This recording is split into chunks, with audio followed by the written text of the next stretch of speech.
আজ আমি চলে এসেছি সরাসরি রায়চাঙ্গা কৃষক বাজারে। এটি ফালাকাটাতে অবস্থিত।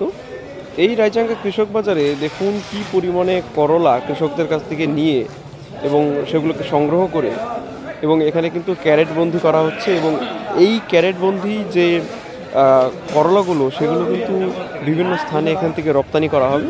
আমি বিগত ভিডিওতে আপনাদেরকে দেখিয়েছিলাম যে প্লাস্টিকে করে এই করলা রপ্তানি করা হচ্ছে।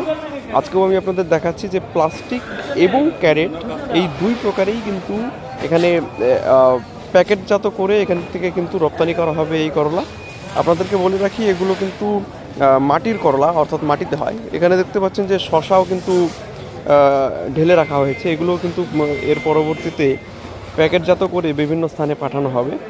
আমি রায়চাঙ্গা কৃষক বাজারের চিত্র অনেক দিনই আপনাদের সামনে উপস্থাপন করেছি এবং সত্যি অসাধারণ এখানে সবজির মার্কেট। প্রচুর রকমের সবজি এখানে কিন্তু প্রায় সারা বছরই পাওয়া যায়। এই দেখতে পাচ্ছেন এগুলো কিন্তু মাটিতে হয় করলা, মাটির করলা। এই মাটির করলার কিন্তু বর্তমান বাজার দর অত্যন্ত ভালো। তবে আর কিছুদিন পরে যখন এই চাংলার করলা উঠে যাবে তখন কিন্তু এর বাজার দর অনেকাংশেই কিন্তু কমে যাবে।